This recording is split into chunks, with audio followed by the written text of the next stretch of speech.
అధ్యక్ష ఈరోజు గౌరవనీయులు బట్టి విక్రమార్క గారు గౌరవనీయులు ఉప ముఖ్యమంత్రి బట్టి విక్రమార్క గారు నేను అడిగిన ప్రశ్నకు వారు సమాధానం ఇచ్చారు.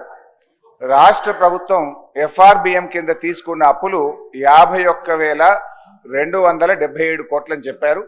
అఫ్ కోర్స్ ఈ రోజు ఉదయం నేను రిజర్వ్ బ్యాంక్ ఆఫ్ ఇండియాది కూడా రిపోర్ట్ తీసుకున్న పొద్దున్నే నెట్లో ఈ రోజు కలిపితే ఇంకో 3,000 కోట్లు పెరిగింది. ఆల్రెడీ ఇంతకుముందే 2003వ తారీఖు 5వ తారీఖు తీసుకున్నారు. ఇవాళతో కలిపితే ఇంకో 1000 పెరిగింది. 55,277 కోట్లు ఎఫ్ఆర్బిఎం కింద తీసుకున్నారు. కార్పొరేషన్ గ్యారంటీల కింద 61,991 కోట్లు తీసుకున్నారు. 10,099 కోట్లు గ్యారంటీ లేకుండా తీసుకున్నారు. మొత్తంగా కాంగ్రెస్ పార్టీ ఏడాది పాలనలో చేసిన అప్పు ఎంత అంటే 1,27,208 కోట్లు. ఒక్క ఏడాదిలో వీళ్ళు చేసిన అప్పు 1,27,208 కోట్లు. 5 ఏళ్లకు మనం లెక్క కడితే ఎంత అవుతుందంటే అధ్యక్ష 6,36,040 కోట్ల రూపాయలు 5 ఏళ్లలో కాంగ్రెస్ ప్రభుత్వం చేయబోయే అప్పుగా దీన్ని బట్టి మనకు స్పష్టంగా కనబడతా ఉంది. ఇకపోతే అధ్యక్ష ఈ మధ్య కాలంలో కాంగ్రెస్ పార్టీ నాయకులు వైట్ పేపర్, కాంగ్రెస్ పార్టీ పెట్టిన వైట్ పేపర్ బుక్ కూడా తెచ్చాను. ఇది వైట్ పేపర్.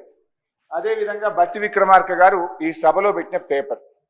దీని ఆధారంగా నేను పోయినసారి బడ్జెట్ సమావేశాల్లో కూడా చాలా స్పష్టంగా చెప్పాను. మీరు గతంలో బీఆర్ఎస్ పార్టీ 10 ఏళ్ల కాలంలో 671 అని ఒకరంటారు, 7 లక్షల కోట్లని ఒకరంటారు, 711 అని నోటికొచ్చినట్టు మాట్లాడుతున్నారు. I challenge in this house, ఒకరోజు స్పెషల్ గా డిబేట్ పెడతారా పెట్టండి, లేదు ఆడిటర్లను పిలిచి పెడతారా, ఫైనాన్స్ డిపార్ట్మెంట్ పెట్టి పిలుస్తారా పిలవండి. ఐ వాంట్ టు ప్రూవ్ 10 ఏళ్ల బీఆర్ఎస్ కాలంలో జరిగిన మొత్తం అప్పు కేవలం 4,17,496 మాత్రమే.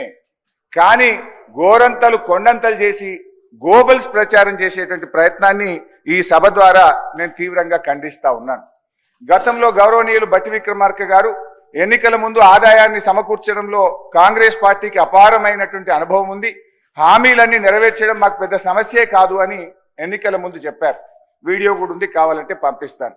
ఇప్పుడు అధికారంలోకి వచ్చిన తర్వాత ఏమైంది, ఏడాది అయింది, హామీలు ఎప్పుడు అమలు చేస్తారంటే అప్పుల పేరు చెప్పి తప్పించుకునేటువంటి ప్రయత్నం చేస్తున్నారు. ఒక అబద్ధాన్ని 100 సార్లు చెప్తే నిజమైతే అనే విధంగా గోబల్స్ ప్రచారం చేస్తా ఉన్నారు. అందుకే ఈ శాసనసభ వేదికగా సభ్యులకు రాష్ట్ర ప్రజలకు కూడా ఈ 7 లక్షల కోట్ల అప్పు అని కాంగ్రెస్ పార్టీ చేస్తున్న ప్రచారం తప్పు అని ఈ సభ ద్వారా రాష్ట్ర ప్రజలకు నేను తెలియజేయదలుచుకున్నా అధ్యక్ష.